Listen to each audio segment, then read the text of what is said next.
Tá bom, pessoal. Como a gente tinha combinado, eu estou iniciando aqui a gravação. Para que os nossos colegas possam acompanhar a nossa aula de hoje, aquela aula de reposição para a turma de Teoria Geral do Processo, semestre 2023.1. E a gente pretende terminar a aula de competência, dependendo do horário, até começar a parte de ação. Tá?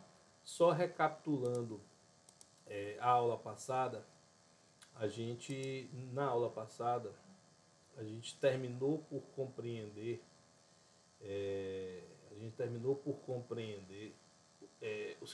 passamos pelas noções gerais, por introdução, por limites externos da jurisdição, né, tratamos da competência internacional e tratamos dos critérios determinativos da competência nacional.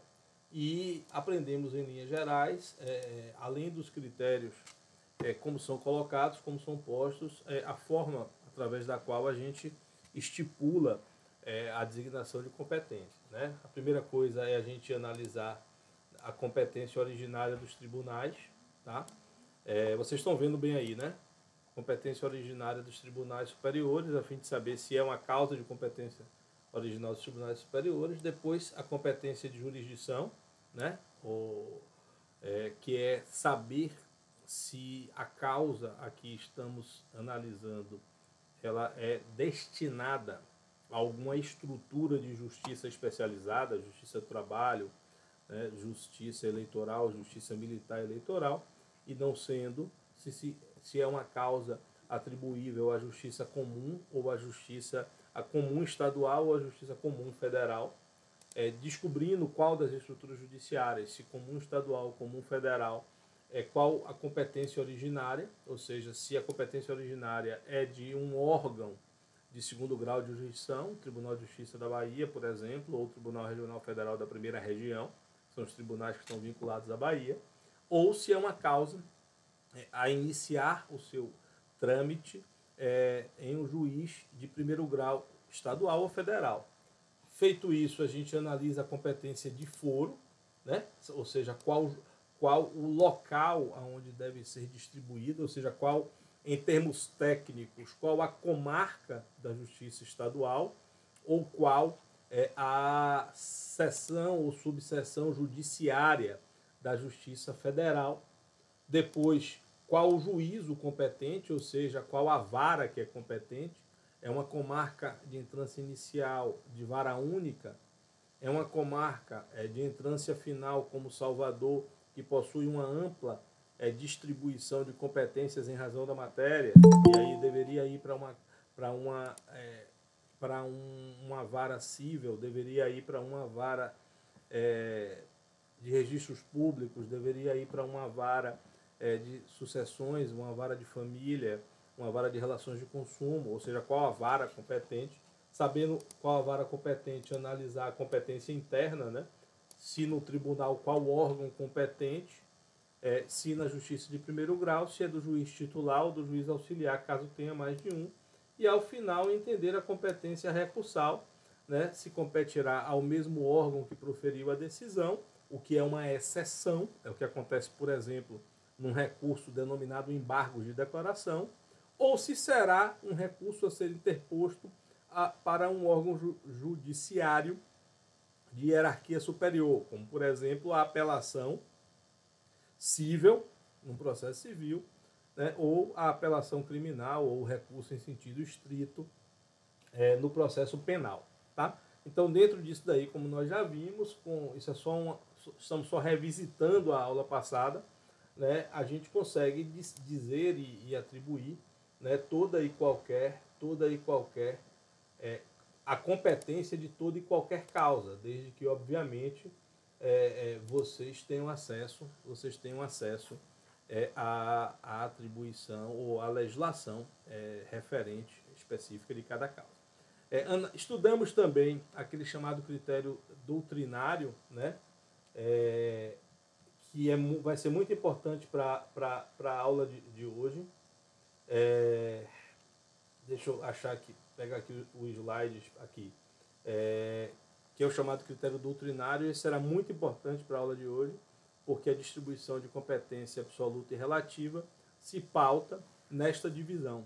tá bom?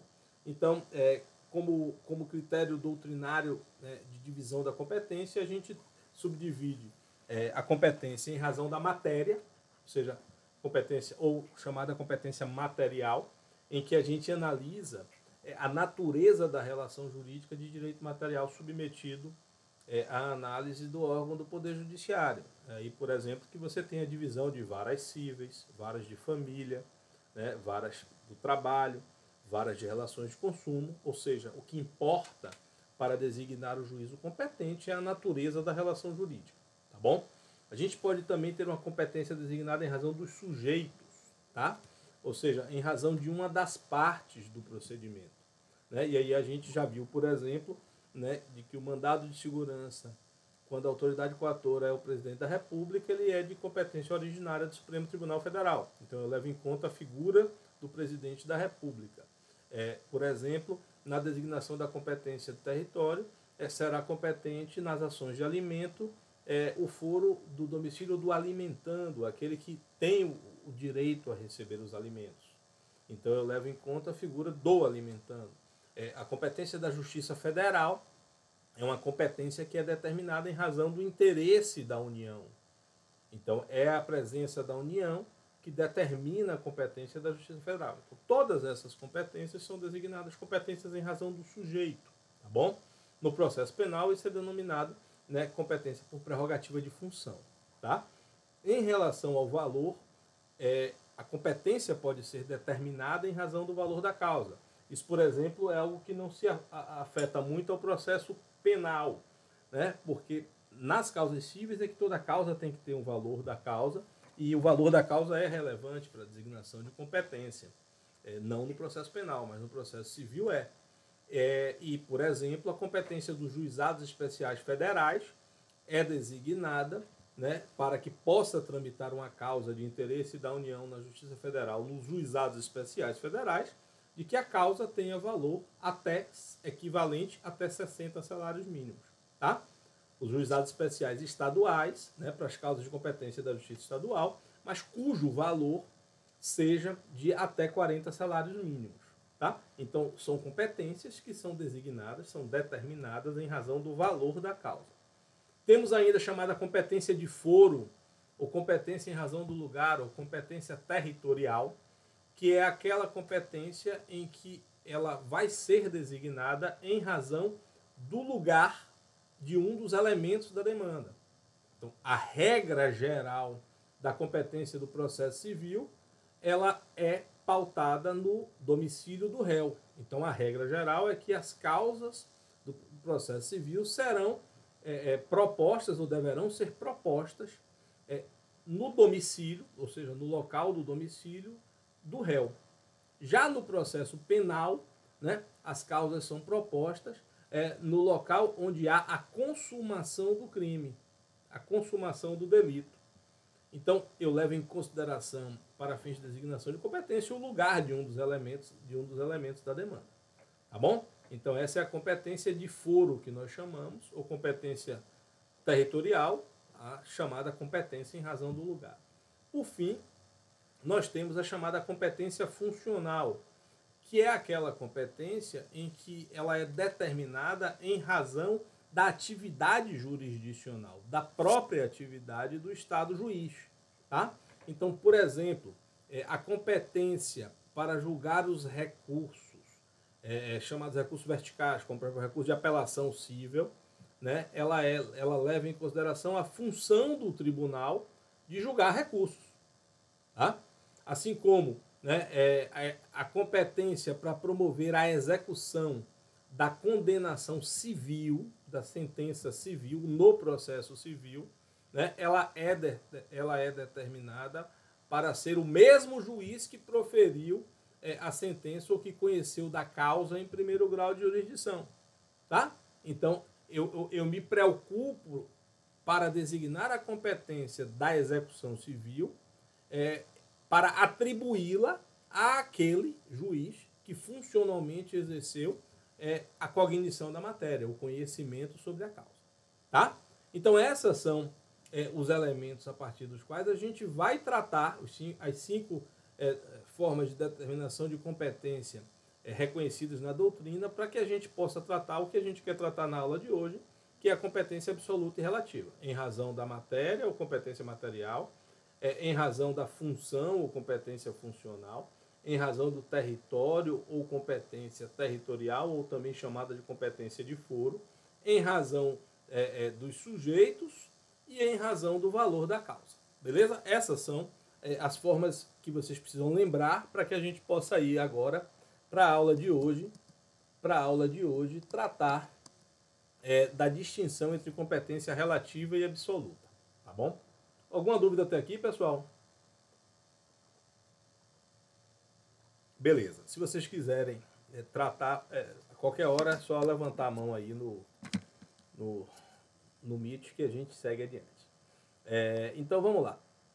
A gente tem esta noção de competência relativa e absoluta, ela está correlacionada aos fundamentos pelos quais as competências foram determinadas, tá? A gente já viu que são diversos os critérios de determinação de competência e diversos fundamentos de determinação de competência. E a gente precisa compreender, né, de que, em alguns casos, a designação da competência ela leva em conta um interesse particular no sentido de o ordenamento jurídico pretender ter interesse em atribuir a alguma das partes do processo, né, uma situação, né, de melhores condições de promoção da defesa, sem que isso implique necessariamente numa melhor qualidade da prestação jurisdicional em razão do juízo competente. Em outros casos, a designação de competência ela é fixada presumindo ou levando em conta ou o ordenamento jurídico acreditando que determinar a competência daquela forma ajudará ou levará em consideração de que a competência, que a prestação jurisdicional, a atividade da justiça, ela será melhor se for designada a competência naquela situação. E aí vocês vão perceber que a gente tem, e aí já a gente vai falar nisso, consequências jurídicas diferentes se eu tenho o desrespeito a uma regra de competência relativa para uma regra de competência absoluta. Tá? Então, é óbvio que se eu tenho uma competência que é designada em razão de interesses particulares, facilitando a atuação processual de uma das partes, a ofensa a essa regra, ou seja, de que um juiz que originalmente não era competente passe a ser competente, ela é muito menos grave, né, do que a ofensa a uma competência que é pautada no interesse público, cuja designação de competência objetiva, né, garantir uma melhor, uma mais correta, uma mais eficiente, uma mais adequada atuação da própria jurisdição. E aí vocês vão ver que o regime jurídico da incompetência ele é muito diferente no que concerne a competência relativa e a competência absoluta. Ok até aqui, pessoal? Bom, aí eu preciso fazer um parêntese. No processo penal, os critérios de determinação de competência são os mesmos. Porém, eu não tenho distinção prática entre competência absoluta e competência relativa no processo penal. Por que eu não tenho essa distinção? É porque, considerando o valor jurídico que o processo penal tutela em sua essência, que é a liberdade, né? Ainda que a competência seja atribuída a fim da facilitação da defesa do réu, como o réu ali está tendo tutelada a liberdade, né, da sua própria liberdade, o ordenamento jurídico presume que todas as competências são igualmente responsáveis. Então, a gente vai ver que, por exemplo, são distinções da competência relativa para a competência absoluta, do processo civil, que a competência relativa ela deve ser arguída no primeiro momento que couber a parte falar no processo. Ela já deve arguir a incompetência. E aí a gente vai ver que se, na hipótese da incompetência relativa, a parte que deveria alegar esta incompetência não alega, acontece o fenômeno da prorrogação, que a gente chama.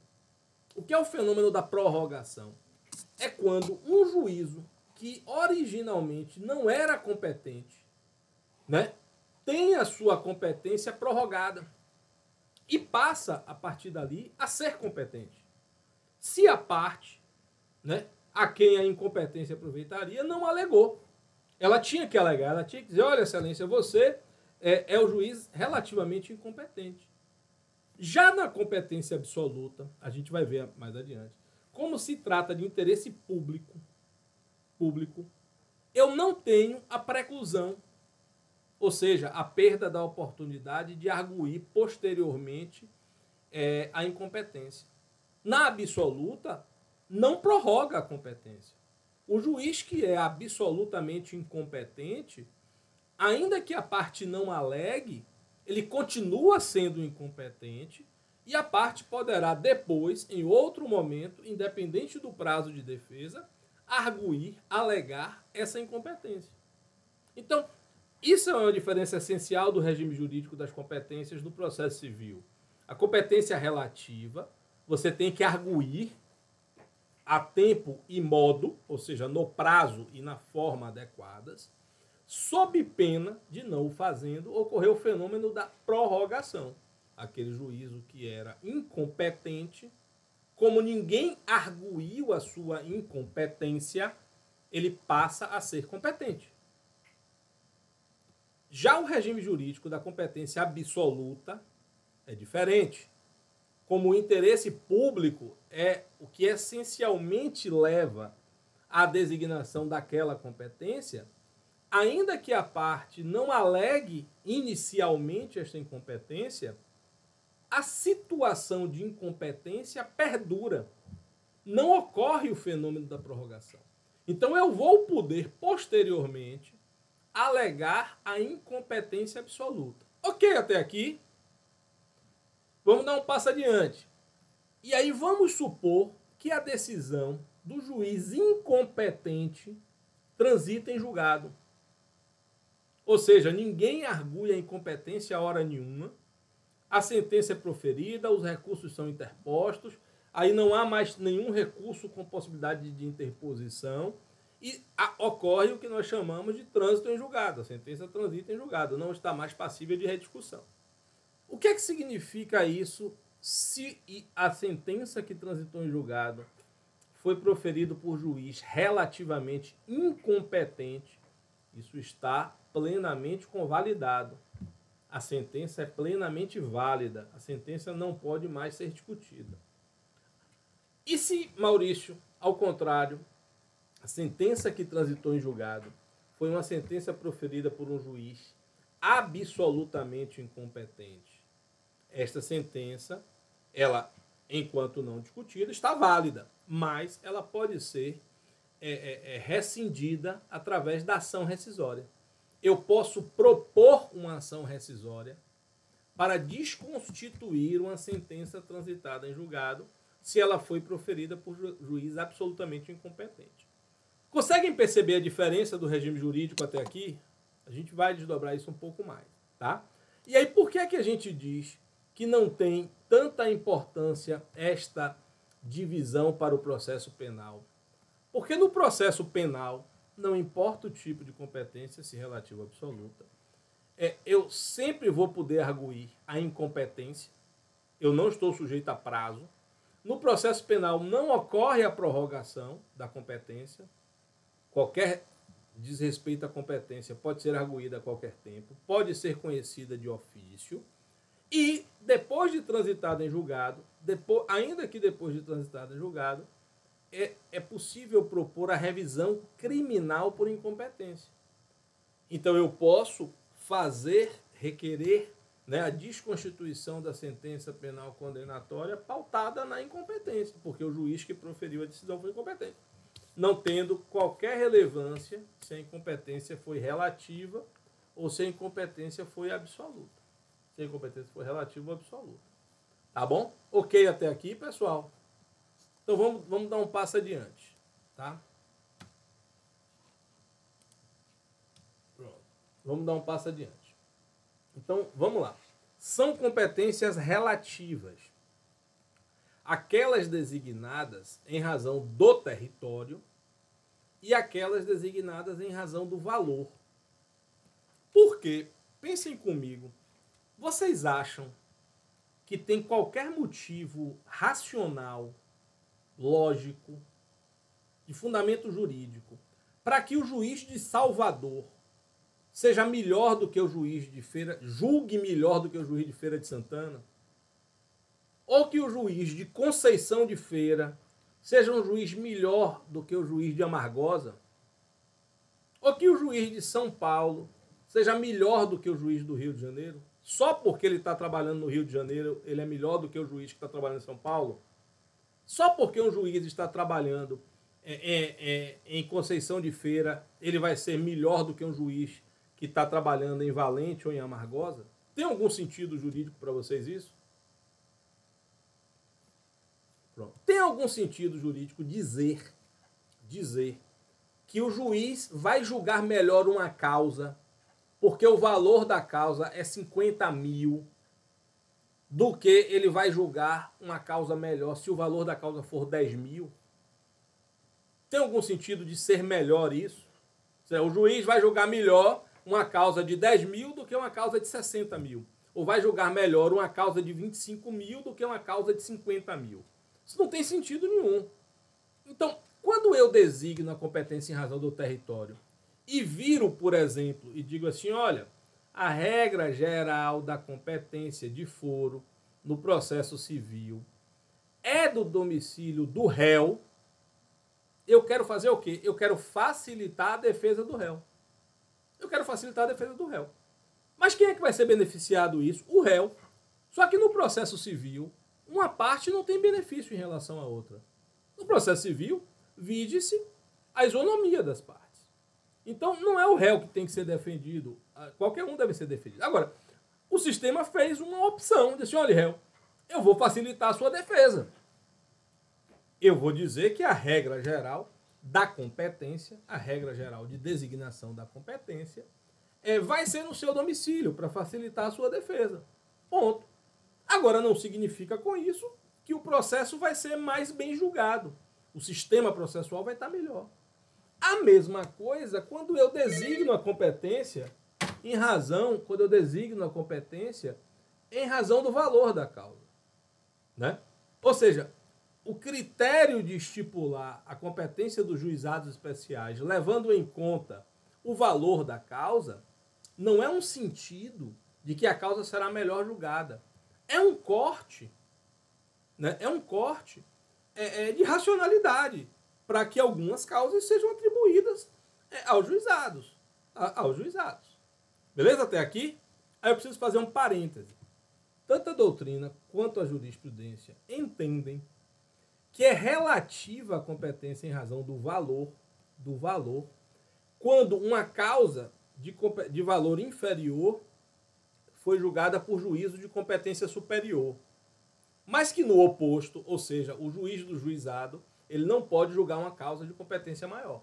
Nesse caso seria relativa. Tá? É só um parêntese para fechar. É uma discussão que a doutrina e que a jurisprudência faz. Mas a regra que vocês precisam entender aqui, geral, é de que a competência em razão do território e a competência em razão do valor são competências ditas relativas. Beleza? Vamos lá. Quais são as características da competência relativa? Oi, Camille, pode falar. Professor, desculpe interromper. Pode repetir essa parte da o juiz julgar a causa que eu me perdi um pouquinho de valor maior, essa discussão. Pronto, posso sim. Vamos lá.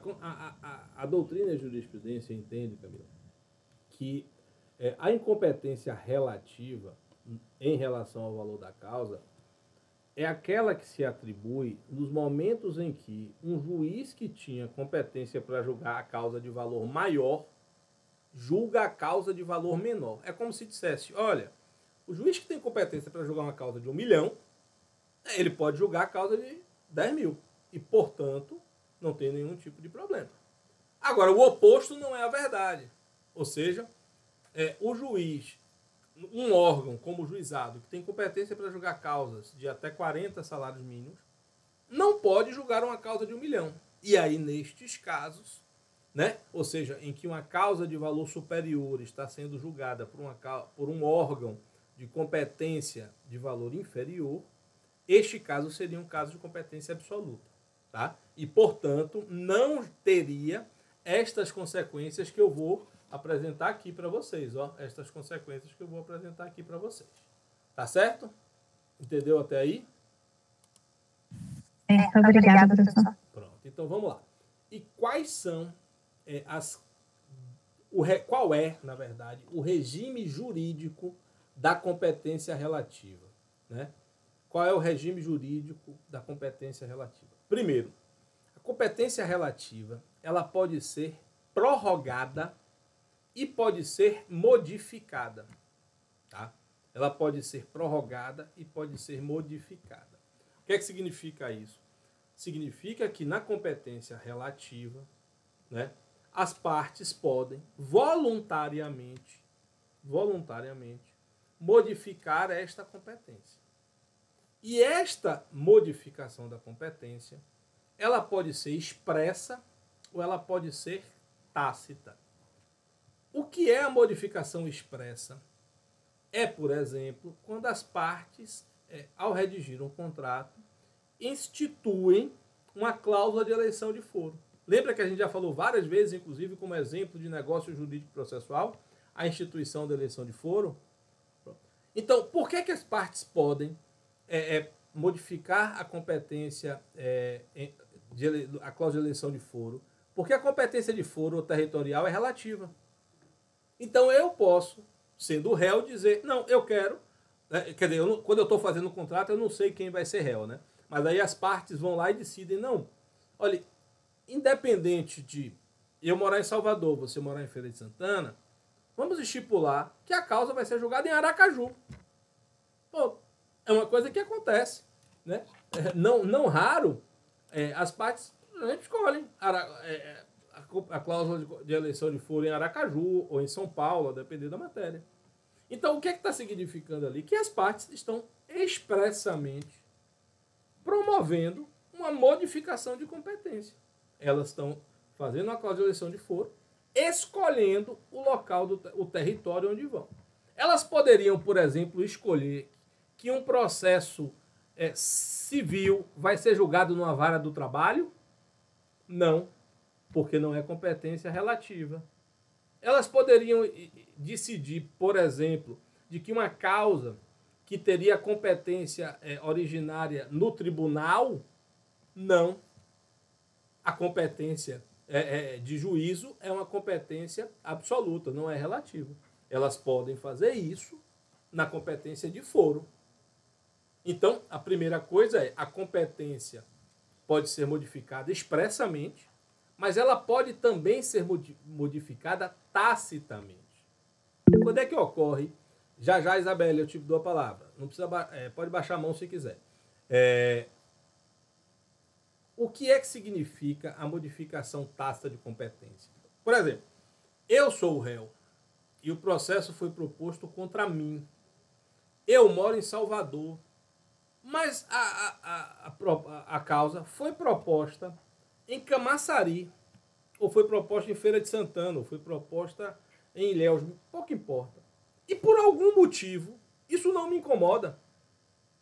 Por exemplo, foi proposta em Ilhéus e eu tenho um irmão que é advogado e trabalha em Ilhéus. Para mim vai ser ótimo ser em Ilhéus. Foi uma bênção, eu quis. Ou então, em Camaçari, eu tenho casa em Camaçari, de praia, eu quero me defender lá. Bom, e aí eu não faço a minha defesa, arguindo a incompetência.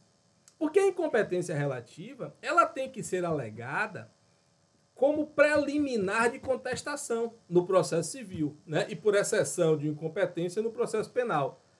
Mas como a gente está focando mais nesse ponto do processo civil, é o seguinte, eu, quando recebo a citação, quando recebo o processo, eu devo, na minha defesa, que é a minha primeira oportunidade de falar no processo, na minha contestação, eu tenho que ir lá e arguir, fazer uma preliminar de incompetência.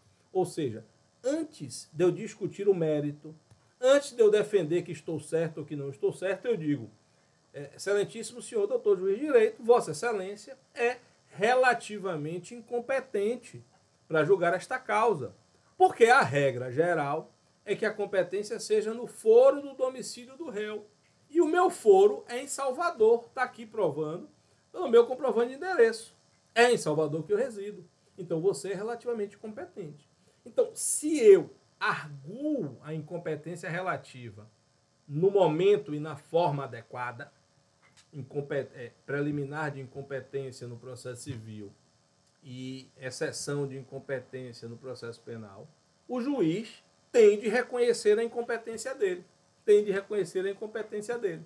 E remeter a causa para o juiz competente. Agora, se eu não faço isso, seja porque eu realmente não me incomoda, ou eu quero, ou eu prefiro que seja julgado no local do juízo incompetente, ou porque eu vacilei, eu errei, pouco importa, e não faço essa defesa no momento adequado, aí ocorre o fenômeno da prorrogação. Haverá uma modificação tácita da incompetência. Por que tácita? Porque não foi, como é na cláusula de eleição de foro, que as partes vão lá expressamente dizem, nós optamos pela competência de foro tal. Né? Ela é tácita por quê? Porque ela ocorre pela minha omissão.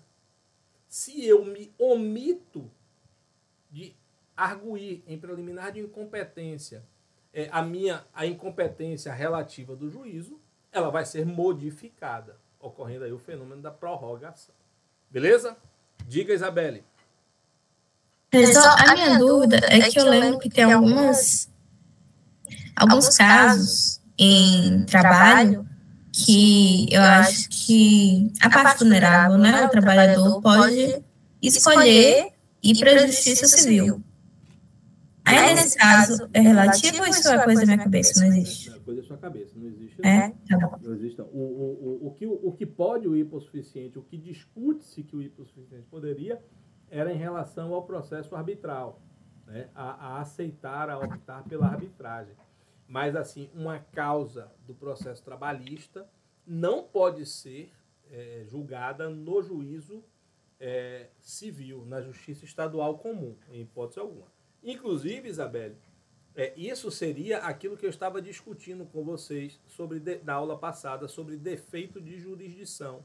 Lembram que eu falei na aula passada que o fato de a Constituição brasileira ter tido esta opção, né, de se imiscuir e promover uma ampla divisão de competência, isso traz consequências.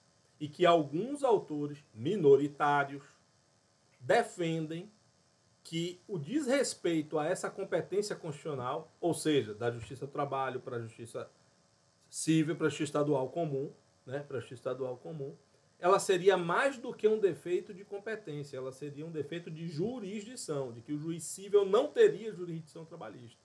O que implicaria não na nulidade da sentença, que é o que ocorre quando a sentença é proferida por juízo incompetente, de forma absoluta, mas sim na inexistência. Então, a maioria entende que o desrespeito da competência constitucional é uma incompetência absoluta, mas uma parte minoritária entende que é mais grave ainda, que seria um defeito de jurisdição ou uma competência de jurisdição, que levaria à inexistência da sentença. Beleza? Então, nesse caso, não pode não. A discussão está, Isabelle, em torno da possibilidade ou não de instituição da arbitragem. Tá bom?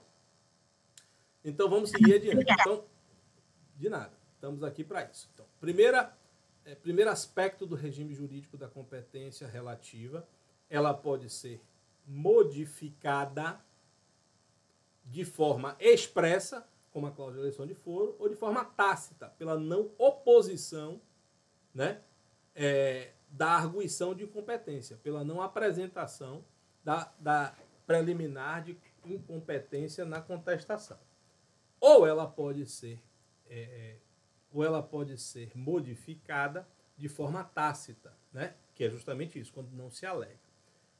Quando você não alega incompetência, né? E, portanto, aquele juiz que originariamente era incompetente, ele passa a ser competente. E a esse fenômeno a gente chama de prorrogação da competência. Prorrogação da competência. Ok até aqui? Então vamos dar um segundo passo adiante. Tá? Um segundo passo adiante. A competência relativa, como ela é atribuída em razão de interesses particulares, né? Não propriamente em razão de uma busca de melhor prestação jurisdicional, o juiz ele não pode reconhecer a sua incompetência relativa de ofício. Então o juiz, mesmo que olhe lá na qualificação da parte no processo de que eu moro em Salvador e a ação foi proposta em Feira de Santana, ele não pode, juiz de ofício, não pode reconhecer a incompetência. Dizer, não, o réu mora em Salvador, a regra geral da competência no processo civil é de que compete o domicílio do réu, então remeto o processo para uma das varas cíveis de Salvador. Ele não pode fazer isso. O sistema não permite ao juiz que de ofício, né, reconheça a incompetência absoluta. Justamente porque a parte pode modificá-la. Seja de forma expressa, seja de forma tácita. Então ele não pode. A gente tem uma pequena exceção, que não é propriamente uma exceção. Qual é a exceção? É a possibilidade que o juiz tem de declarar de ofício a abusividade da cláusula de eleição de foro. Tá? Isso é algo que o CPC, no artigo 63, parágrafo 3º, introduziu com o CPC de 2015, mas que nasceu da jurisprudência correlacionada aos processos de consumidor, processos de relação de consumo. E aí sim, Isabelle, na defesa do hipossuficiente. Então, é muito comum aqueles contratos de adesão, né, no âmbito das relações de consumo, onde uma grande empresa faz aqueles seus termos e condições quando você faz um contrato eletrônico, né? Ou então quando você vai pegar um financiamento no banco ou abrir uma conta no banco, né? Vai estar lá a cláusula de eleição de foro e você não pode modificar nada. Você não pode virar lá para o banco e dizer, o banco vai virar para você e vai dar, meu amigo, se você não quer, eu não te empresto dinheiro. Tchau, vai embora. Né? Quando você vai comprar um carro, você não negocia o contrato de financiamento de um carro. Né? São contratos de adesão, são contratos que o banco, né, que grandes instituições impõem. Então, em casos como esse, a jurisprudência foi paulatinamente reconhecendo, né, em situações de hipossuficiência, o juiz vira lá e dizia assim, olha, poxa, eu vou aceitar essa causa aqui em São Paulo, pô, de um comprador, de um correntista do Banco Bradesco, que está lá em Chique-Chique, para ele ter que vir aqui arguir a sua incompetência, né? Não, eu vou reconhecer de ofício a incompetência. Então, em casos, né, em que há uma abusividade da cláusula de eleição de foro, o juiz pode, e isso só pode fazer antes da citação, viu? Antes da citação. Aí, antes da citação, ele vai lá e reconhece e pode declarar de ofício a nulidade da cláusula de eleição de foro, tá? Mas isso é uma exceção. A regra que você tem que estar na cabeça de vocês é, se tiver a pergunta, o juiz, se estiver num concurso, o juiz pode conhecer de ofício a incompetência relativa? A resposta no concurso é não. Não pode. Essa é a regra geral. O juiz não pode conhecer de ofício a incompetência relativa. Diga, Luísa.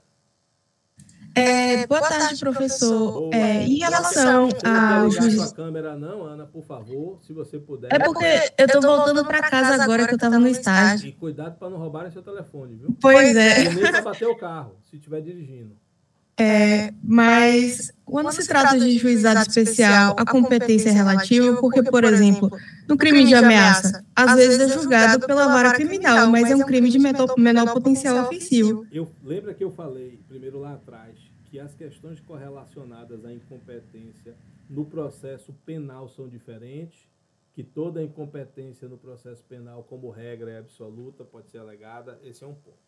O segundo ponto, indo adiante, se fosse uma causa cível, você lembra que eu disse que a incompetência é tida por relativa somente do valor menor para maior, ou seja, e aí seria mais ou menos a mesma lógica para você entender. O juízo que tem competência para julgar a causa mais complexa, ou mais cara, ou assim, de maior potencial ofensivo no processo criminal, ou a causa de maior valor no processo civil, pode julgar causas menores. O que não pode é o oposto. O que não poderá, Ana, é o juízo do juizado especial cível, que cuida dos crimes de menor potencial ofensivo, julgar um homicídio doloso, que é de competência do tribunal de júri. Ou julgar tráfico de drogas, que é um crime de maior potencial ofensivo. Lembram dessa lógica de quem pode mais pode o menos, mas quem pode o menos não pode o mais. Beleza? É que o senhor disse que não existe essa questão de sanar a competência relativa ou absoluta, no caso, se for criminal, mas eu vi uma decisão do STF que diz que a competência do juizado especial criminal é relativa. Aí eu fiquei... É uma exceção. É aquilo que eu estava dizendo. Em princípio, não tem diferença nas competências criminais. Todas elas são em tese absoluta. Tá bom? Agora, num caso como esse, qual é a lógica que entra? É um princípio de direito, né? Aquele que pode o mais, pode o menos. Aquele que tem competência jurídica para julgar crimes de menor potencial ofensivo, de maior potencial ofensivo, pode julgar o de menor. Agora, eu duvido que você encontre uma em sentido oposto. Uma decisão de validação de uma competência, por exemplo, no juizado, para um crime que a pena base seja de 12 a 30, ou de 8 a 15, ou de 8 a 20. Isso nunca vai poder, tá bom? Mas a regra geral que eu estou te falando é isso. A regra geral é que no processo criminal, você não tem distinção entre competências relativas e absolutas. Mas você tem algumas exceções. Você pegou uma exceção aí. A exceção relacionada à possibilidade das varas de maior competência poder julgar dos juizados especiais, tá? Mas, por exemplo, você nunca vai achar isso em relação a um crime doloso contra a vida de competência do júri sendo julgado por uma vara criminal geral. Você também não vai achar, se tem vara de tóxico entorpecente, uma questão de tóxico entorpecente sendo julgado por juizado ou por outra vara. Tá? Mas você pegou uma exceção. Beleza? Ok, obrigada. Nada. Ok, até aqui, pessoal. Então, vamos lá, vamos mais adiante, tá bom? Então, uma sentença proferida por juiz relativamente incompetente, ela pode ser declarada nula por meio do recurso cabível.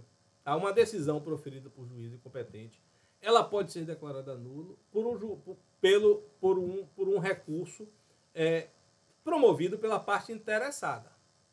Ok até aqui? Então, imagina lá aquele exemplo em que eu vou na minha defesa e arguo a incompetência relativa. O juiz, na minha opinião, equivocadamente, vira e diz, não, eu sou competente sim. Eu entendo que eu sou competente. O que é que eu preciso fazer? Eu preciso recorrer desta decisão. Tá? Eu preciso recorrer. Então, eu posso recorrer das decisões proferidas por juízes incompetentes relativamente para garantir o reconhecimento da incompetência desse juiz. Beleza até aqui?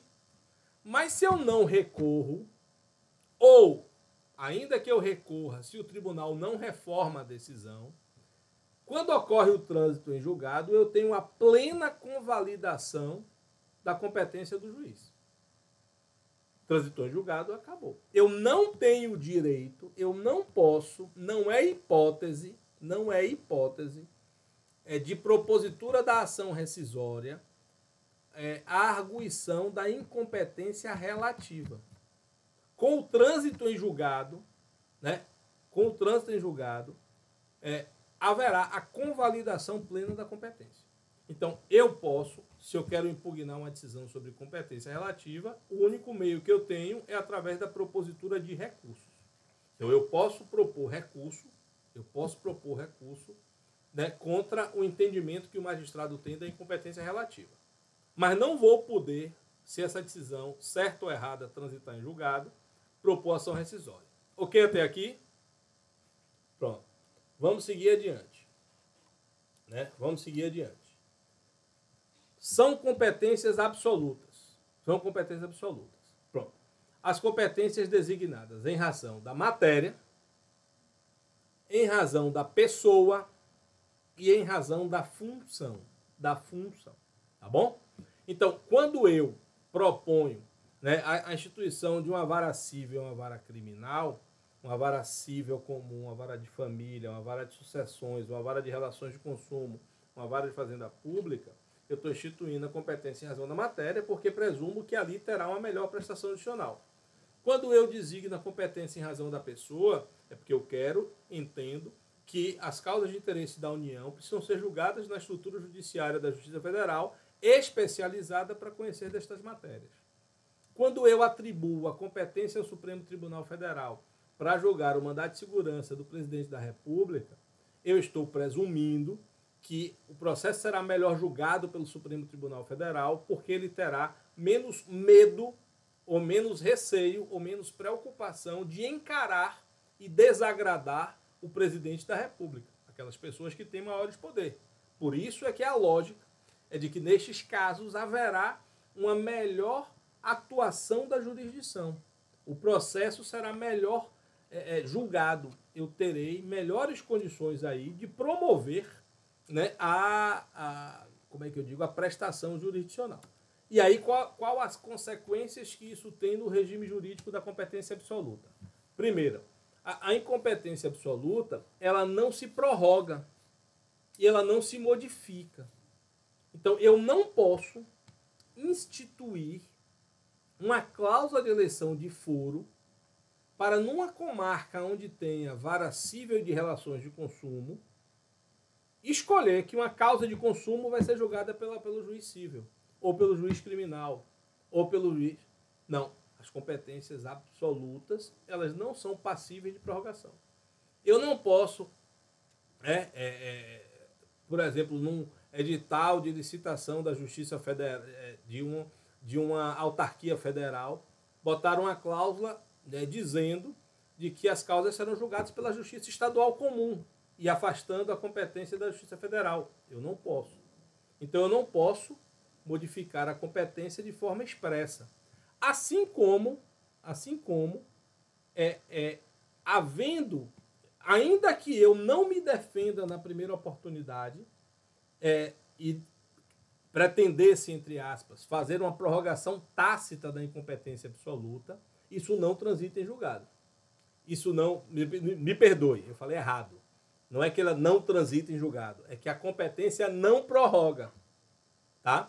Então, ou seja, se eu, chegou no momento da defesa, não arguir a incompetência absoluta, eu não arguir que a causa era cível e não era causa de vara de fazenda pública, tá? Eu não arguí isso.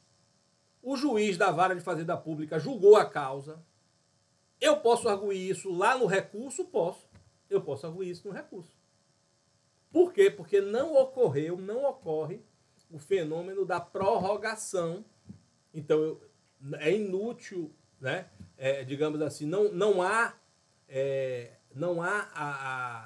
a prorrogação tácita pela não oposição da exceção de incompetência no processo penal ou da preliminar de incompetência na contestação do processo civil, porque não haverá o fenômeno da prorrogação. Eu vou poder, mesmo depois, mesmo tendo perdido, entre aspas, o prazo, eu vou poder, posteriormente, arguir esta questão. Ok? Então, a incompetência absoluta, ela não modifica, não prorroga, e ela pode ser alegada a qualquer tempo e em qualquer grau de jurisdição. Tá? Em qualquer grau de jurisdição. Beleza até aqui? Ok até aqui? Como tudo em direito tem exceções, Ana Luísa citou uma, eu vou citar agora uma outra. Excepcionalmente, é possível modificar a competência absoluta funcional nas hipóteses de cumprimento de sentença. Então, por exemplo, se eu entro com uma ação, estou cobrando, entro com uma ação para cobrar uma dívida de Lorena, aí eu consigo a condenação de Lorena.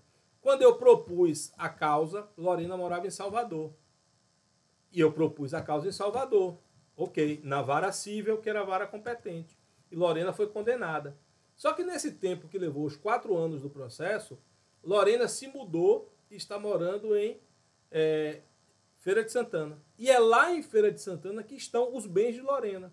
Aí o que o sistema fez? Olha, no momento da execução da sentença, do cumprimento de sentença, como a gente chama, você pode optar por mudar e começar o cumprimento de sentença, a execução, no atual domicílio do executado.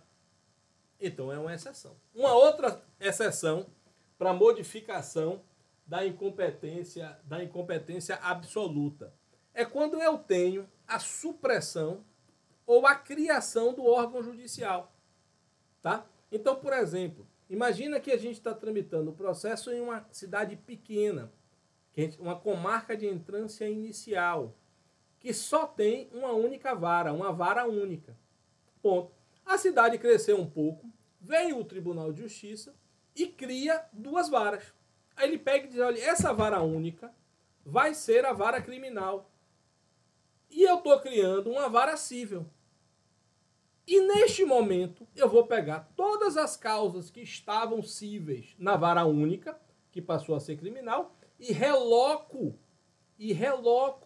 estas causas para a nova criada, recém-criada vara cível. A mesma coisa em sentido oposto. Imagine que eu fechei a vara cível para transformar numa vara única porque a cidade reduziu de tamanho. Então, se extinguiu o juízo, eu vou poder excepcionalmente modificar. Tá? É uma exceção ao princípio, inclusive, que nós já estudamos lá atrás, né, em jurisdição da perpetuatio jurisdicionem, que é a competência designada no momento da distribuição, e nenhuma alteração de fato modifica essa competência. Tá? Nenhuma alteração de fato modifica essa competência, a não ser a supressão, a criação de órgão jurisdicional. Ok? Mas assim, exceção. A regra é: competência absoluta não se prorroga, não se modifica, e competência absoluta pode ser alegada em qualquer tempo e em qualquer grau de jurisdição. Ok? Mais adiante. Ao contrário da competência relativa, que o juiz, como regra, não pode conhecer de ofício, a incompetência absoluta, esta deve ser conhecida de ofício. Então, ao contrário da relativa, que o juiz não pode, na competência absoluta, o juiz deve.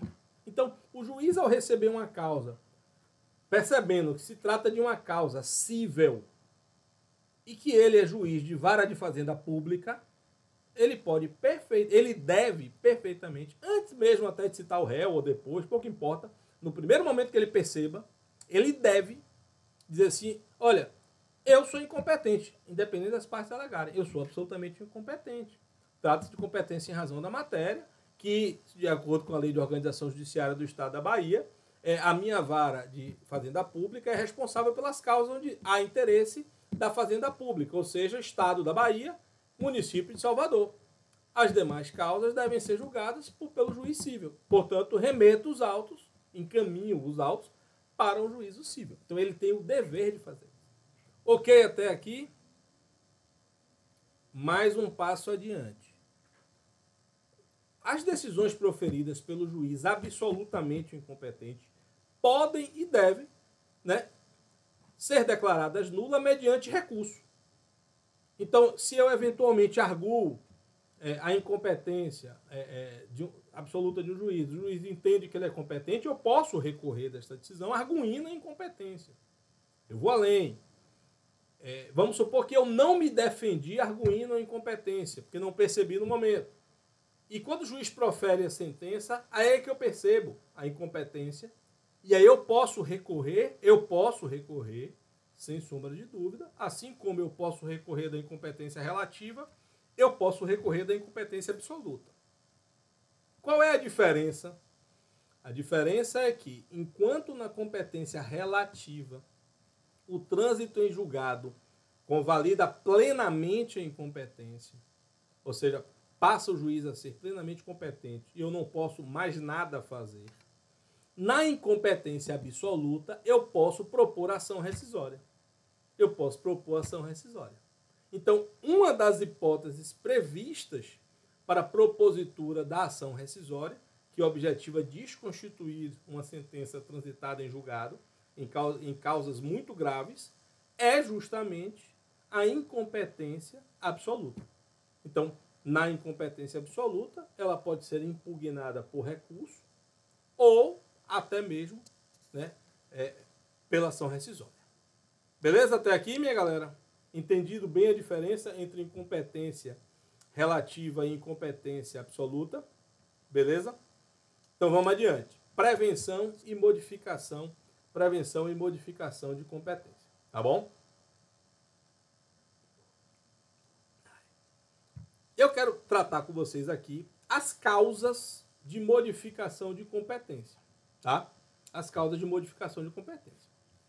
Eu posso ter a modificação de competência, a gente chama de prorrogação, vocês já sabem disso. Prorrogação é o fenômeno que torna o juiz relativamente incompetente no juiz competente. Tá? Relativamente competente no juiz competente. Então, esta prorrogação, esta modificação de competência, ela pode ser legal ou voluntária. Vou começar pela voluntária, que eu já expliquei. O que é a prorrogação voluntária? É quando a competência é modificada, é prorrogada, transformando um juiz que era relativamente incompetente no juízo competente, seja de forma expressa, com a cláusula de eleição de foro, seja de forma tácita, pela não alegação da incompetência, né, no âmbito do processo civil, tá? Na preliminar de competência. Então, no processo penal, a gente já viu que, como regra geral, né, eu não tenho a possibilidade de prorrogação tácita, tá? O CPP, aí nos artigos indicados 108, 396 e 396A, determina que pode ser alegada a qualquer tempo, tá? A exceção de competência, né, é arguída, mas ela pode ser alegada a qualquer tempo. Então, essa é a prorrogação voluntária que vocês já sabem. Mas eu também posso promover a alegação de incompetência, ou eu também posso promover a modificação de competência quando a gente fala em prorrogação legal. O que é a prorrogação legal? São hipóteses em que a própria lei determina a modificação. E, nestes casos, o juiz pode conhecer de ofício. Né? Quais são estas hipóteses? Essas hipóteses são as hipóteses denominadas de conexão e continência. Conexão e continência. A conexão e continência, ela modifica a competência tanto no processo civil como no processo penal. Em linhas gerais, se eu for explicar a um leigo o que é conexão e continência para chegar no primeiro passo, eu diria: conexão e continência são situações, né, de fato, que transformam duas causas, duas demandas, em demandas parecidas, próximas, similares, sendo que a conexão é uma similitude menor, enquanto que a continência é uma similitude maior entre as causas. Vocês vão estudar isso melhor quando a gente estudar a ação, tá? Quando a gente dá ação, vocês vão ver que os elementos da ação são três os elementos da ação. Tá? São três os elementos da ação. Partes, causa de pedir e pedido. A gente vai desdobrar isso, né, mais adiante.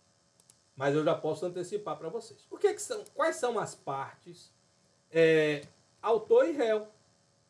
Aquele que pede e aquele contra quem se pede. Esse é o conceito de partes. O que é a causa de pedir? É a causa, é o motivo, é o fundamento pelo qual eu entrei na justiça. Eu quero fazer o pedido na justiça. Tá? E o que são essas causas, Maurício? As causas são o fato que originou o meu pedido e o motivo, fundamento, né, jurídico que autoriza o meu pedido. Então, por exemplo, se eu estou cobrando um acidente, se eu estou cobrando uma dívida para consertar o meu carro por um acidente de trânsito, qual é o fato? O fato é o acidente de trânsito. E por que é que eu estou cobrando? Eu estou cobrando porque a pessoa que bateu no meu carro estava em alta velocidade e ofendeu as regras de trânsito. Então, o Código Civil institui que aquele que causa dano tem de indenizar. E por isso é que eu estou, esta é a causa do meu pedido. E aí, e qual é o meu pedido? O que é o pedido? O pedido é o bem da vida, pessoal. O pedido é o bem da vida. Ou seja, aquilo que eu quero. Tá? Aquilo que eu quero. O que é que eu quero? Eu quero que você seja condenado a pagar R$ 5.872, que foi o valor do conserto do meu carro. Esse é o meu pedido. Então, os elementos da demanda são partes, causa de pedir e pedido. Beleza? Então, esses são os elementos da demanda. Vamos lá que o computador está travando, mas a gente vai chegar lá. Então, pessoal, no processo civil,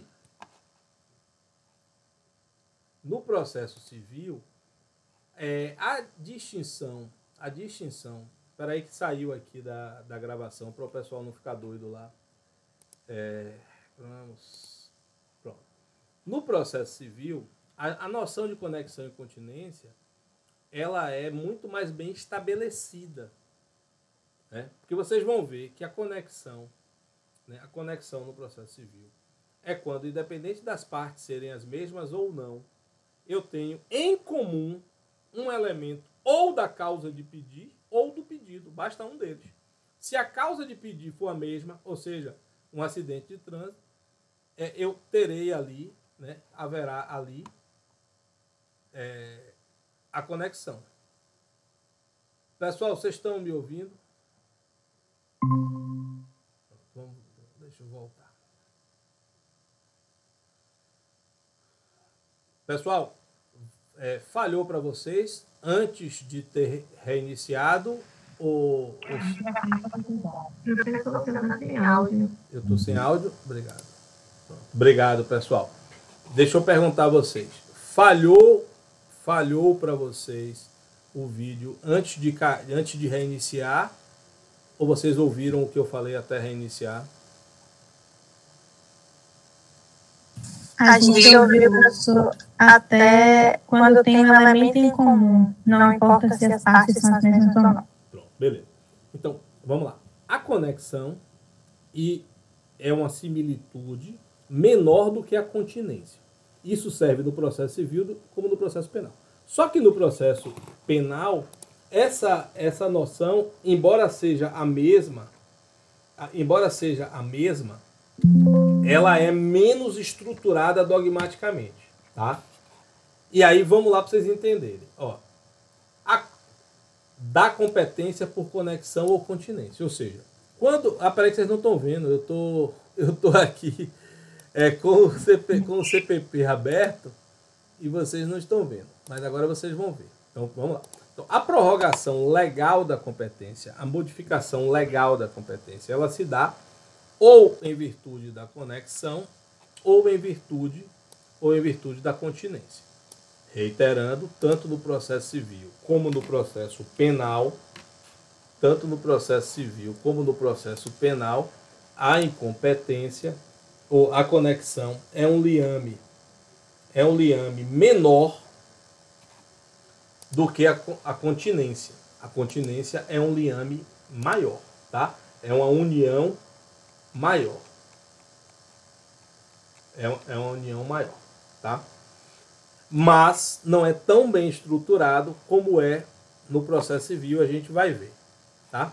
Então, por exemplo, a competência será determinada pela conexão, ou seja, a regra geral do processo penal é que a competência se dá no local da consumação do delito, tá? Mas pode não ser no local da consumação do delito quando houver conexão. E quando é que tem conexão em processos criminais? E aí tem aqui os exemplos. Se ocorrendo duas ou mais infrações houverem sido praticadas ao mesmo tempo por várias pessoas reunidas ou por várias pessoas em concurso. embora diversos o tempo e o lugar, ou por várias pessoas, uma contra as outras. Então, vocês percebem que há aqui elementos comuns, a similitude, né? Ou seja, são duas infrações, mas são praticadas por pessoas reunidas. São praticadas por uma pessoa contra a outra. Ou, no mesmo caso, se houverem sido umas praticadas para facilitar ou ocultar as outras, ou para conseguir impunidade ou vantagem. Então você faz o homicídio num lugar e descarta o corpo em outro. Então esse segundo crime vai ser atraído pelo homicídio, porque eles são conexos. Quando a prova de uma infração ou de qualquer de suas circunstâncias elementares influir na prova de outra infração. Então se eu tenho uma prova comum para facilitar o processamento, eu mando reunir. Então são causas parecidas. E aí vem o 77. A competência será determinada pela continência. E vocês vão ver que a continência são elementos ainda mais que tornam ainda mais próximas às demandas. Então, por exemplo, quando duas ou mais pessoas forem acusadas da mesma infração. Vocês percebem que da mesma infração é algo que é um elemento de união maior do que, por exemplo, quando duas pessoas em conjunto fazem, ou quando uma pessoa faz contra a outra. Aqui são as duas sendo acusadas da mesma infração. Ou então, no caso de infrações cometidas, previsão do artigo 51 a 53 do Código Penal, que é concurso. Tá?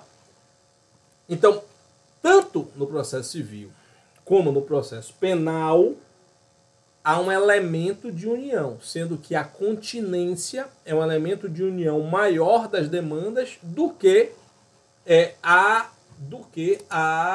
continência, ou do que a conexão. Continência é mais próximo do que conexão, ok? No processo civil, a noção é mais bem estruturada, é mais bem dogmaticamente posta, fica mais claro, né, do ponto de vista da dogmática, a compreensão do que é conexão e continência. Porque, primeiro o CPC diz, olha, a competência relativa poderá modificar-se pela conexão ou pela continência, observado o disposto nesta seção. Tá? Então, ou seja, é uma autorização legal de modificação da competência relativa e que, neste caso, o juiz pode conhecer de ofício. 55. Reputam-se conexas duas ou mais ações quando lhes for comum o pedido ou a causa de pedir. Então, por exemplo, imagine que uma pessoa vendeu o mesmo imóvel para duas pessoas diferentes e não entregou a nenhuma das duas. Então, a ação de reintegração de posse ou de admissão de posse de um tem uma causa, que foi a venda para João. E o outro tem outra causa, a venda para Márcio. Mas o pedido é o mesmo. Os dois querem o mesmo imóvel. Aí imagine um outro exemplo. Uma conexão pela causa de pedir. Vamos supor que eu estou saindo da aula, dou uma carona a Jusilene, dou uma carona a Camille, nós três vamos, um bêbado vai, bate no meu carro, arrebenta todo, nós nos machucamos todos, vamos para o HGE, somos curados, e depois vamos entrar com uma ação na justiça. Jusilene pode entrar com a ação dela, Camille pode entrar com a ação dela, e eu posso entrar com a minha ação. Os pedidos, com certeza, os pedidos podem ser diferentes. No meu caso, eu vou pedir o conserto do meu carro e danos morais. No caso de Jusilene vai pedir a indenização pelos gastos que ela teve com médico e com medicamentos que ela não tinha plano de saúde. No caso de Camille vai pedir só dano moral, porque dano estético, porque ela ficou com uma cicatriz enorme no rosto. Os pedidos podem ser diferentes, mas a causa de todos é o mesmo acidente. Então, essas causas são conexas, reputam-se conexas as duas causas. E a continência, pessoal? A continência é algo ainda mais profundo. Então, duas causas são continentes quando houver identidade quanto às partes. Então, ou seja, para que duas causas que haja continência, as duas partes têm que ser iguais.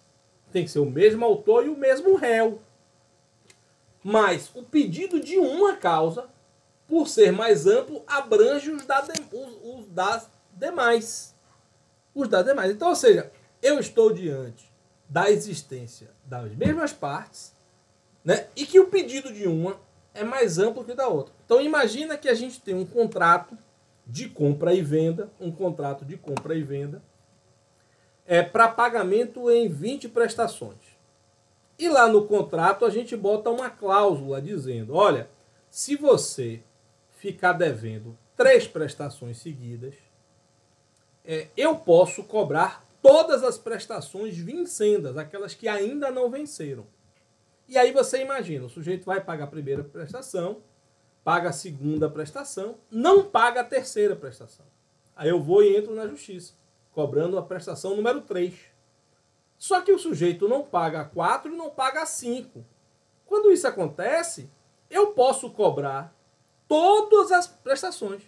Eu posso cobrar da prestação 3 até a prestação 20, porque o contrato me autoriza a cobrar todas se 3 ficarem inadimplentes.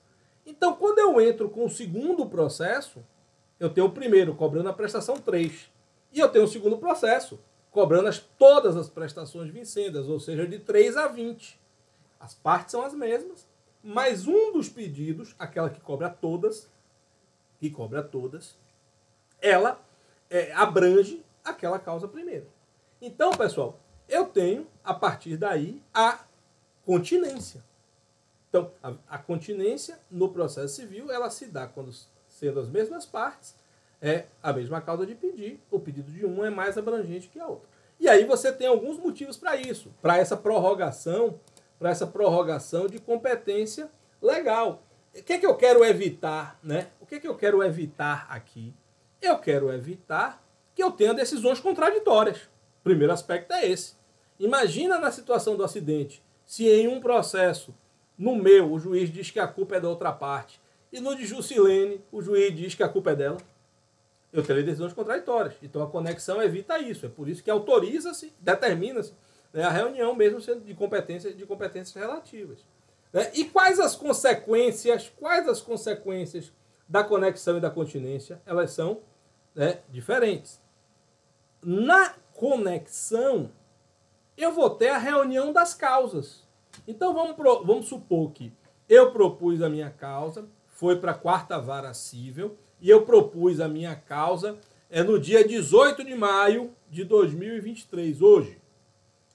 Jusilene propôs a causa dela e o processo caiu para... O meu foi na 5ª Vara Cível. Jusilene propôs o processo dela na segunda-feira. O advogado dela foi mais lento, propôs na segunda-feira.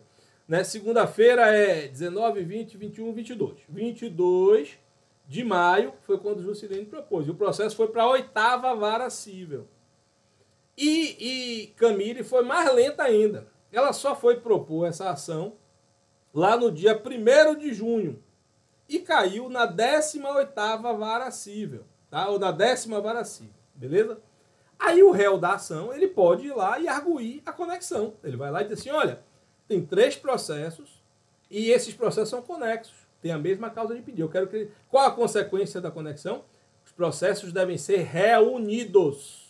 Devem ser reunidos para que sejam julgados em conjunto, evitando assim decisões contraditórias. Maurício, mas em qual vara vai ser? Vai ser na 5ª, na 8ª ou na 18ª? Aí o que é que o CPC determina? Eles devem ser reunidos no juízo pré-vento, que que viu primeiro.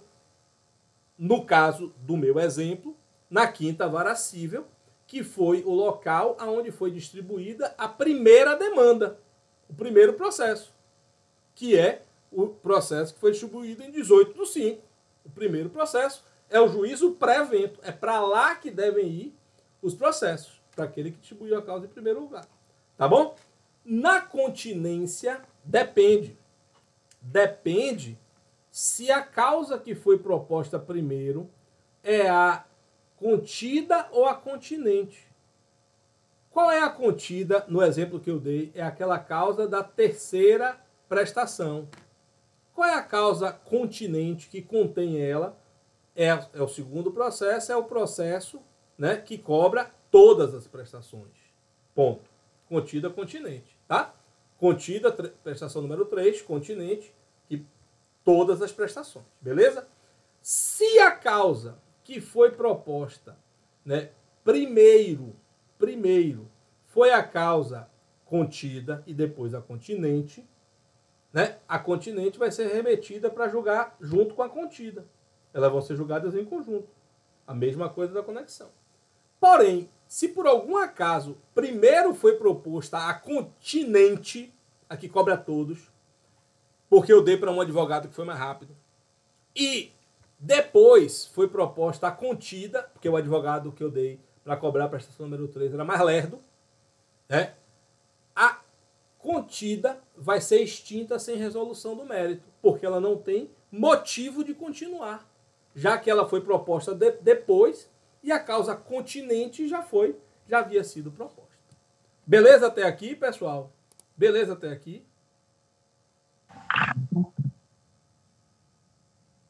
Fala.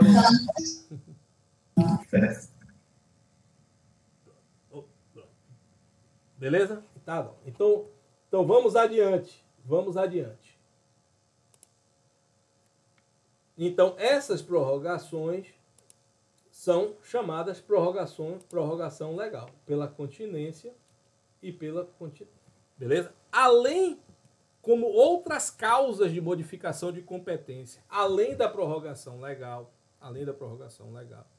decorrente da conexão e da continência, a gente tem deslocamento para a Justiça Federal em casos de grave ofensa aos direitos humanos, né? Nas causas criminais em que há grave ofensa a direitos humanos, né, por decisão do STJ, pode haver o deslocamento da causa para a Justiça Federal. Esse artigo ele entrou na Constituição, na Emenda Constitucional 45, foi muito criticado. Foi muito criticado por quê? Porque é como se você dividisse ofensas aos direitos fundamentais graves e ofensas aos direitos fundamentais não graves. Como se existissem ofensas a direitos fundamentais como se existissem direitos fundamentais menos importantes do que outros direitos fundamentais. Isso não tem sentido, né? Em princípio não tem sentido. E segundo, é como se previsse que a Justiça Federal é melhor que a Justiça Estadual, o que também não tem sentido, não é necessário. Mas, a par dessas críticas, o Supremo nunca instituiu nenhum tipo de inconstitucionalidade e é plenamente válida. Então, existe a possibilidade de deslocamento de uma causa da Justiça Federal para a Justiça Federal em caso de graves ofensas. A última que aconteceu, salvo engano, foi o homicídio daquela missionária francesa Dorothy Stang, né? Eu acho que vocês devem ter acompanhado na Amazônia. Então, foi uma hipótese. Uma outra hipótese que é muito comum é o desaforamento do tribunal do júri. Né? Desaforamento do tribunal do júri. Quando você percebe que em determinado município, né, não é possível constituir um júri imparcial, você pode promover o deslocamento. Isso é muito comum nos municípios pequenos. Então, quando há um homicídio de uma pessoa muito querida, muito importante, ou uma pessoa muito poderosa, que as pessoas têm medo, de uma forma ou de outra, né? Seja, né, de que a influência do assassino deixa as pessoas com medo, ou porque a vítima era uma pessoa muito querida e todos têm raiva, né, e não terão isenção suficiente para o assassino, você pode fazer o deslocamento. Beleza? Outro exemplo, eu já falei aqui, que é a supressão do órgão jurisdicional, né, que é uma exceção do princípio, inclusive, da perpetuatio jurisdictionem. Então, é o exemplo de você estar em uma comarca onde houve a criação de determinada vara. Beleza? Eu tenho mais duas hipóteses de modificação de competência, e nesses casos são modificações de competência no tribunal, que é o IAC, que é o incidente de assunção de competência, e a afetação de julgamento de recursos repetitivos ou, né, a admissibilidade do IRDR, incidente de resolução de demandas repetitivas. Vou tentar resumir isso aqui. Isso aqui é processo 3, para vocês entenderem. né? O que a gente tem no sistema brasileiro um chamado microsistema de formação concentrada de precedentes. O que é isso? Em alguns casos nos tribunais, existem institutos jurídicos que levam a que o tribunal possa elaborar precedentes obrigatórios. É quando o tribunal diz, olha, essa causa é importante e eu, né, vou parar aqui e ter mais atenção para julgar esta causa. Vou ter mais atenção para julgar esta causa. Por conta das consequências que essa causa tem. Isso pode acontecer em 3 hipóteses. Primeira hipótese, incidente de assunção de competência. Então, isso começou a acontecer, inclusive, antes do CPC 2015, pelo Supremo. No Supremo, algumas coisas importantes que eram para ser julgadas na turma, que é o órgão fracionário. O Supremo é composto pelo Tribunal Pleno, que são os 11 ministros do Supremo, a primeira turma, que tem 5 ministros, e a segunda turma, que tem 5 ministros. O presidente do Supremo não participa de turma, participa só do Pleno. E em alguns casos, a causa é importante e você diz o seguinte, olha, essa causa é tão importante que eu quero deslocar a competência para o órgão maior do tribunal para que ele possa, com mais responsabilidade, mais cuidado, mais atenção, julgar a causa. Então, por exemplo, isso aconteceu nas discussões sobre a incompetência, sobre a suspeição de Sérgio Moro. Lembra que houve inicialmente decisões contraditórias de Fachin e de um outro ministro que eu não lembro? E aí a questão foi jogada para o Pleno. Tá? Então, isso aconteceu lá de outra forma, mas essa é a noção, esse é o conceito do incidente de assunção de competência. Olha, essa causa é muito importante, eu vou pegar. Outra possibilidade é quando o STJ está julgando recursos repetitivos ou quando o STJ está julgando recursos repetitivos. Então, por exemplo, houve uma discussão no âmbito da alteração do FGTS.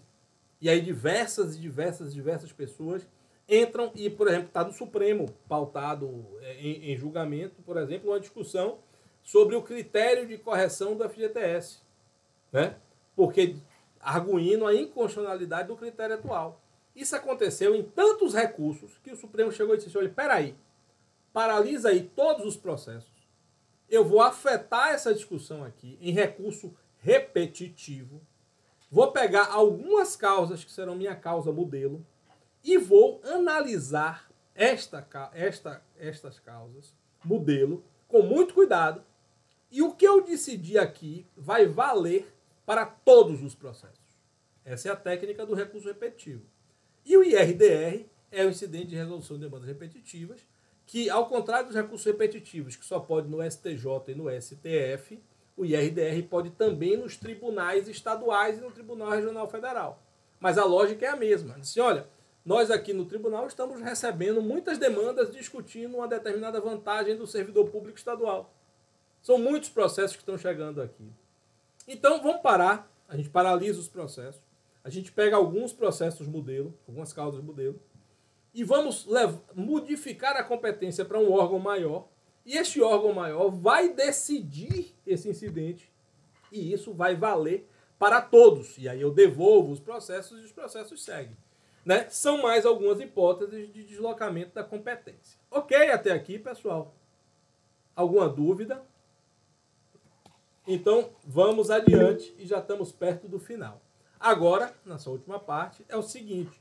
Como é que se dá ou quais as consequências do reconhecimento da incompetência? Né? Como eu arguo a incompetência e quais as consequências, né, desta incompetência. Então, primeiro, alegação de incompetência no processo civil. Tá?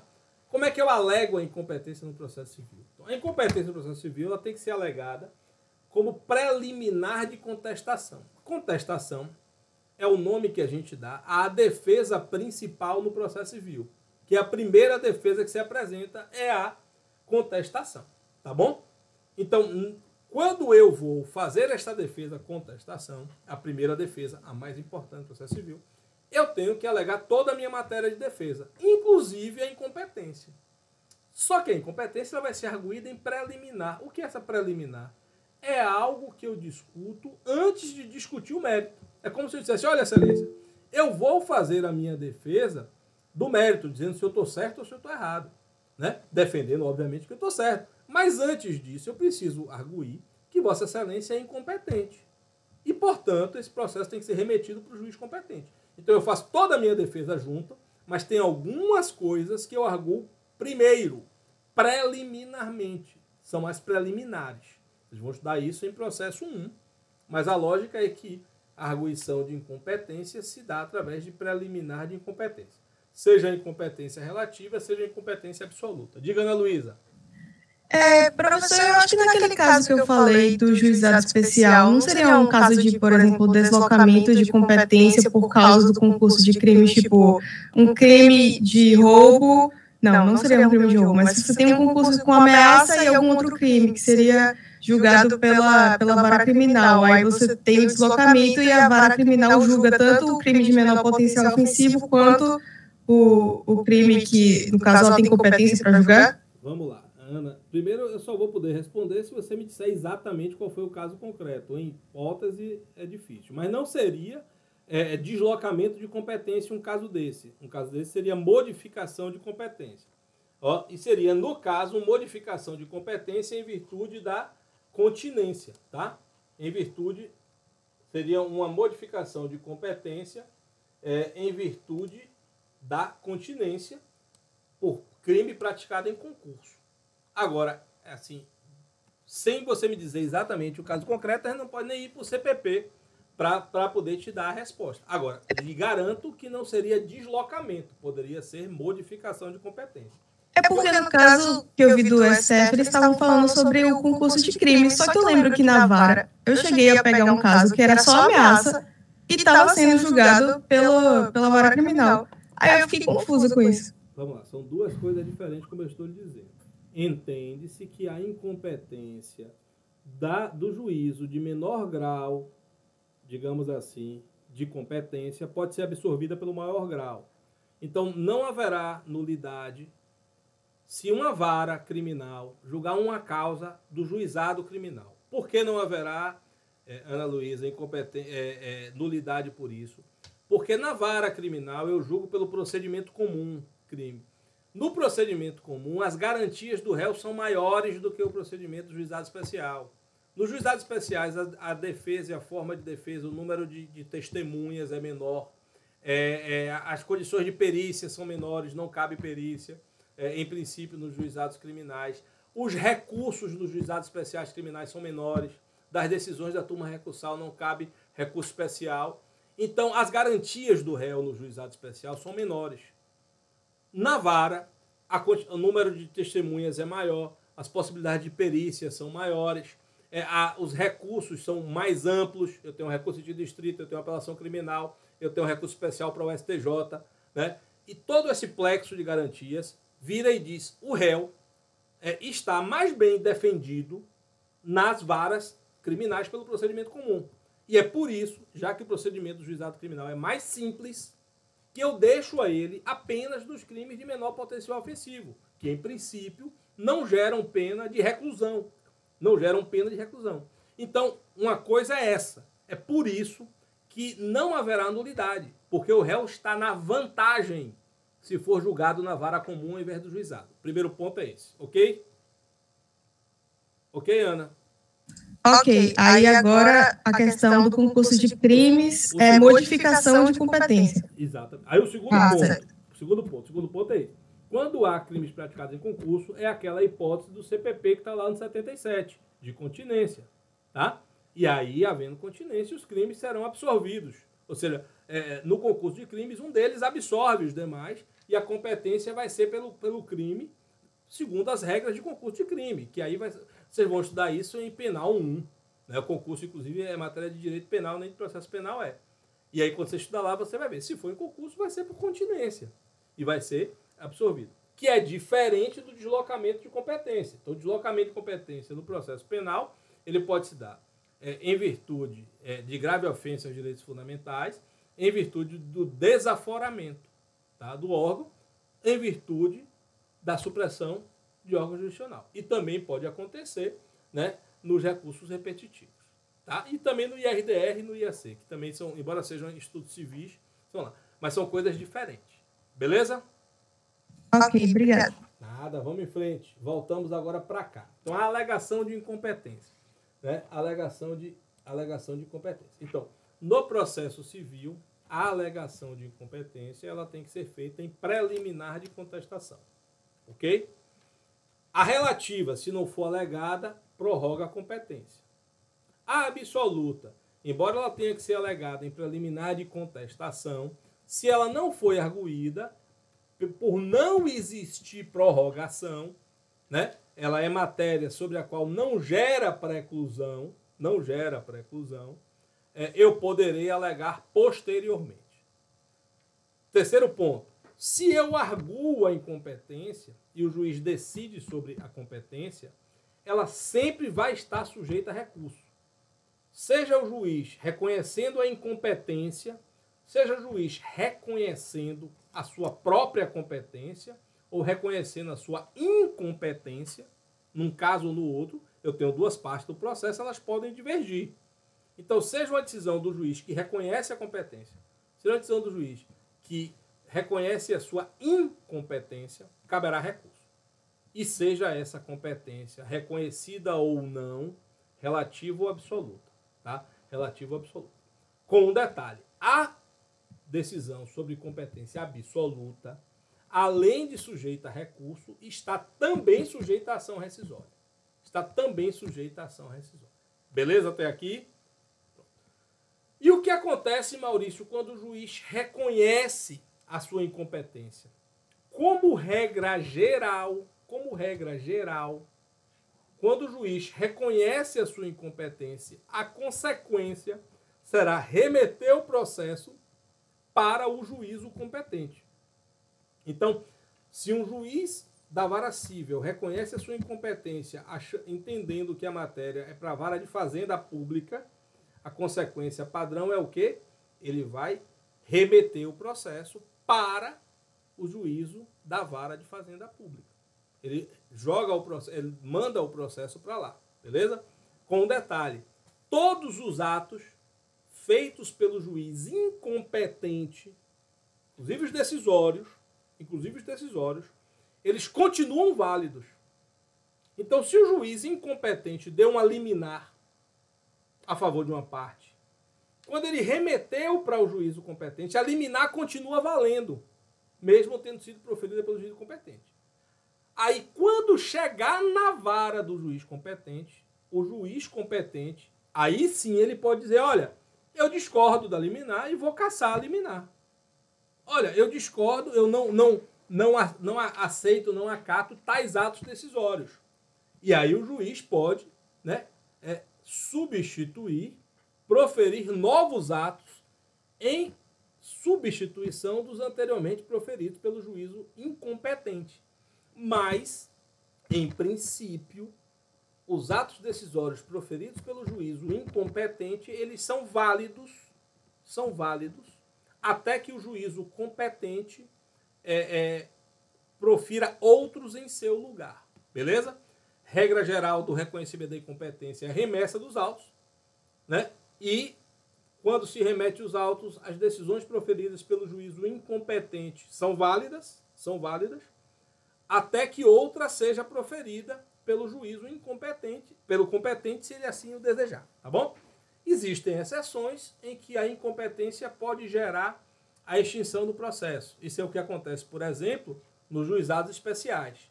Pela impossibilidade de adaptação do procedimento, se um processo nos juizados especiais reconhece a sua incompetência, excepcionalmente ele não vai remeter para uma vara civil. Ele vai extinguir o processo. Beleza? Isso que eu estou falando para vocês é no processo civil. Não é a mesma coisa no processo penal. No processo civil é isso. Tá? A incompetência é arguída em preliminar de contestação. A incompetência relativa, se não foi arguída em preliminar de contestação, prorroga-se. A incompetência absoluta não, pode ser arguída a qualquer tempo, qualquer grau de jurisdição. A decisão que decide, que trata da competência, pode ser, em qualquer caso, competência relativa absoluta recorrida. Se na relativa não foi recorrida, prorroga. Se na absoluta, eu posso arguir a qualquer tempo, qualquer grau de jurisdição. E além do recurso, eu posso arguir via ação rescisória.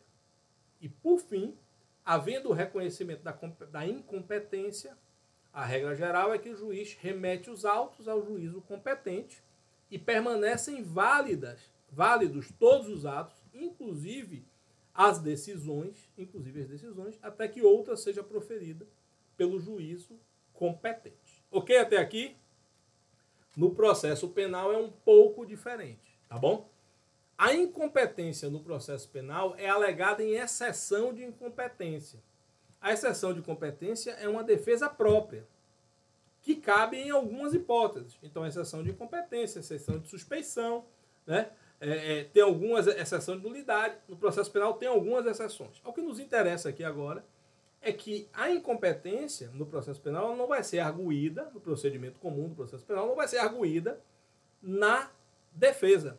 Ela vai na defesa geral, na contestação, entre aspas, na defesa geral do processo penal, na defesa preliminar do processo penal. Ela vai ser arguída numa peça separada, uma defesa específica que vai tratar somente da exceção de incompetência. Beleza? Outra coisa, a incompetência no processo penal pode ser conhecida de ofício, não importa se relativa, absoluta, entre aspas, ela pode ser em qualquer caso ser conhecida de ofício. Ela pode ser reconhecida em qualquer fase, ela pode ser reconhecida em qualquer grau de jurisdição. Então, se eu não arguir a exceção de incompetência no momento correto, eu vou poder arguir isso depois. A decisão de incompetência no processo penal está sempre sujeita a recurso, né? No caso, é recurso em sentido estrito, é o nome do recurso que cabe. E eu estou falando do procedimento comum, viu, Ana? Você que é penalista, juizado é diferente. Estou pegando procedimento comum. Pô, professor, eu estou muito confusa porque às vezes tem o termo conexão, continência e modificadora de competência no processo penal, que é diferente do que o senhor falou. Aí eu fico confusa, mas eu vou tentar dar uma olhada nisso.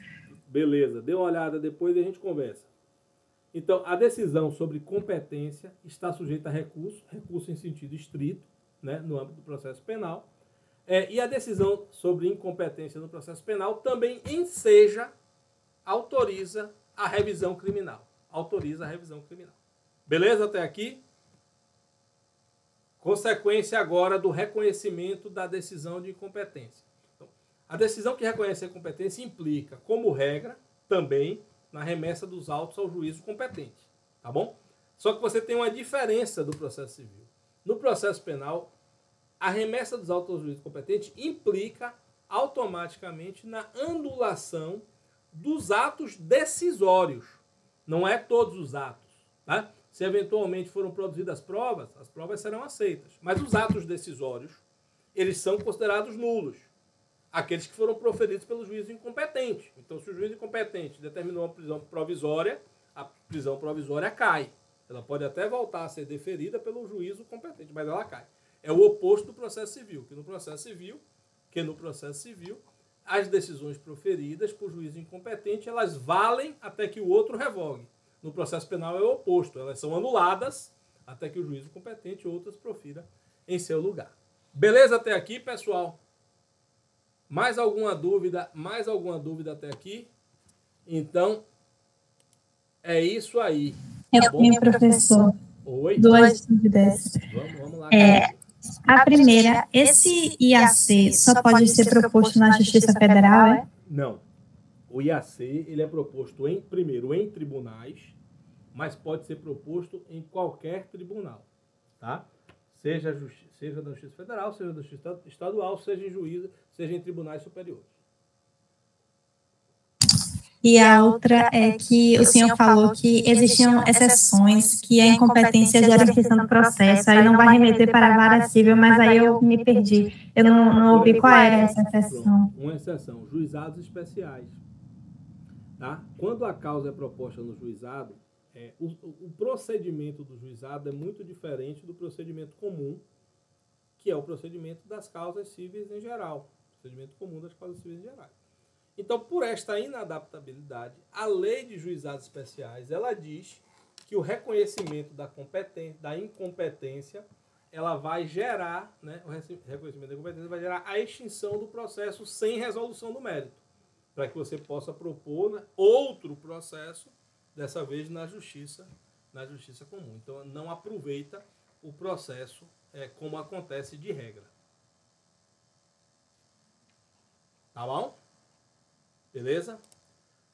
Mais alguma coisa, minha galera? Se vocês não tem mais nada... Só o nível mesmo, professor, de esclarecimento, a prova vai do primeiro assunto até esse, né? Isso, até esse. É uma pena que eu não posso cobrar o assunto de segunda. Queria cobrar também. Mas, paciência. Se eu não posso, não posso. Tá bom? Certo. Então, viu. Então, galera, tchau. Um beijo no coração. Boa quinta-feira a todos vocês. E mais adiante a gente se fala. Tchau, tchau.